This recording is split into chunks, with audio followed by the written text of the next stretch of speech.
అన్ని హాస్టల్లో ఎస్ఎల్పిసి దగ్గర ప్రపోజల్ పంపించి ఒక 1 month లోనే హాస్టల్స్ అన్ని కూడా కట్టడం, అన్ని వసతులతో ఉన్న హాస్టల్ కట్టడం. అందుకని మీరందరూ కూడా ఇంతమంది కోట్ల రూపాయల ఆస్తి కూలగొట్టినప్పుడు ఒక్క మాట నేను మాట్లాడినా, కంపెన్సేషన్ ఇవ్వకుండా ఏమన్నా ధర్నాలు చేసినా చేయలే. అక్కడ గవర్నమెంట్ హాస్పిటల్లో 100 కోట్ల ప్రభుత్వ భూమిలో పార్టీ ఆఫీసు మున్సిపల్ పర్మిషన్ లేకుండా కట్టించుకుంటే అసలు రూల్స్ ప్రకారం మా మున్సిపల్ కమిషనర్ గారు ఎప్పుడో కూలగొట్టాలి. నేను చెప్పలే, నేను చెప్తే ఆయన కూలగొడుతున్నాయి. కమిషనర్ గారు ఉన్నారు ఎక్కడ? కమిషనర్ గారు ఆఫీస్ పర్మిషన్ ఉన్నదా? అదే పేదోడు ఇల్లు కట్టుకుంటే పర్మిషన్ లేకుండా కూలగొడుతా ఉంచుతావా? మరి ఇదెందుకు కూలగొడతలేవు? నోటీస్ ఎన్ని రోజులు అయింది ఇచ్చి? 1 month కాలే, 2 months అయింది. ఎన్ని నోటీసు? 10 నోటీసులు. పద్ధతి అది. 100 కోట్ల ఆస్తి పర్మిషన్ తీసుకొని అవసరం ఉన్నది కట్టుకోవాలి. ఆఫీస్ బిల్డింగ్ భువనగిరిలో నేను ఎంపీగా ఉన్నప్పుడు సెంట్రల్ సిటీలో జూనియర్ కాలేజ్ గ్రౌండ్ లో కడతా అంటే కలెక్టర్ చెప్పి ఔటర్ రింగ్ రోడ్ మీద కట్టించిన. ఇమీడియట్ యాక్షన్ తీసుకోండి కలెక్టర్ గారు. As per rules we have to go. మన ఎవరి మీద కక్ష? అక్కడ ఇలా ఉమెన్స్ హాస్టల్ లేదా గవర్నమెంట్ ఆఫీసు ఇంకా ఎన్నో బిల్డింగ్స్ అవసరం ఉంటాయి. మన కలెక్టర్ ఆ పక్కకు వెంకటేశ్వర స్వామి వెంకట టెంపుల్ ఉంటుంది, పక్కకు ఆంజనేయ స్వామి టెంపుల్ ఉంటుంది. బిల్డింగ్ పర్మిషన్ ఉండదు. అసలు టౌన్ లో నేను మినిస్టర్ గా చెప్పకూడదు. ఎవరు ఎక్కడ రోడ్డు మీద ఇల్లు కట్టుకున్నా మీరు ఏమనొద్దు.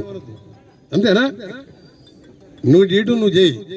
ఇది minister order means government order. You go as per rules. Common మ్యాన్కి ఏ విధంగా ఉన్నాయో ఆ విధంగా చేయాలి.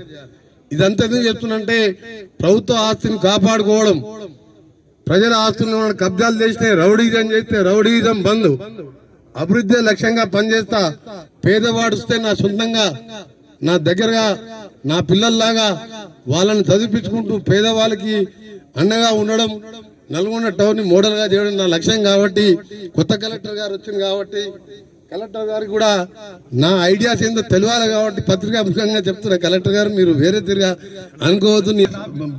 ల్యాండ్ అంతా 100 కోట్ల భూమిలో పర్మిషన్ లేకుండా బిల్డింగ్ కట్టుకోండి. వాళ్ళకి కావాలంటే అప్లికేషన్ తీసుకొని అవుట్స్కట్ లో గవర్నమెంట్ ల్యాండ్ చాలా ఉంది, వాళ్ళకి ఇవ్వండి.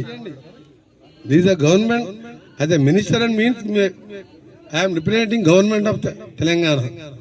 దా విధంగా ఆ ల్యాండ్ కూడా ప్రొటెక్ట్ చేస్తాం. మీ అందరికి కూడా మళ్ళీ చెప్తున్నా, ఇక్కడ ఉన్న టీవీల ఆధారంగా మళ్ళా మీరు వచ్చి మీరు టీవీలో పెట్టి మాట్లాడుతూ అడగకూడదు. ఎక్కడ బైపాస్ రోడ్ వచ్చినా ప్రజల కోసం వచ్చిందే తప్ప నా కోసం కాదు, ఎవరి ఆస్తులు కాదు. నాకు 5 గజాల భూమి లేదు. నేను చెప్తున్నా 30 ఏళ్ళకి ఒకటే ఇంట్లోకి రాయకుంటాను. కొందరు టీవీలలో చూస్తున్నా, అప్పుడు వాట్సాప్ లో చూస్తున్నా, పట్టించుకుంటలేను. అభివృద్ధి లక్ష్యంగా పనిచేసుకుందాం, అందరం కలుద్దాం, పేదవారికి అండగా ఉందాం. నల్గొండ టౌన్ ని ఇలా మంచి కలెక్టర్ గారు పనిచేసే కలెక్టర్ 24 గంటలు కలెక్టర్ గారు అందుబాటులో ఉండే కలెక్టర్ వచ్చిండు.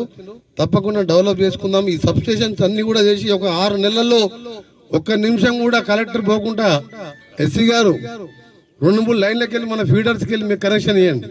ఒక దగ్గర ట్రిప్ అయితే ఇంకో ఫీడర్తో ఎమ్మడే యాడ్ కావాలి. ఎట్టి పరిస్థితుల్లో నల్గొండ టౌన్ లో ఒక కంటి రెప్ప కొట్టే వరకు కూడా కరెంటు పోకుండా తీసుకోవాల్సిన బాధ్యత మీది. ఎంత బడ్జెట్ కాకుండా ఇప్పించే బాధ్యత నాది. కాబట్టి ఇవన్నీ కూడా సాయంత్రం వరకు ప్రపోజల్ తయారు చేసి అసలైన తొలి వెలుగు. ఫాలో వాట్సాప్ @తొలి వెలుగు అఫీషియల్.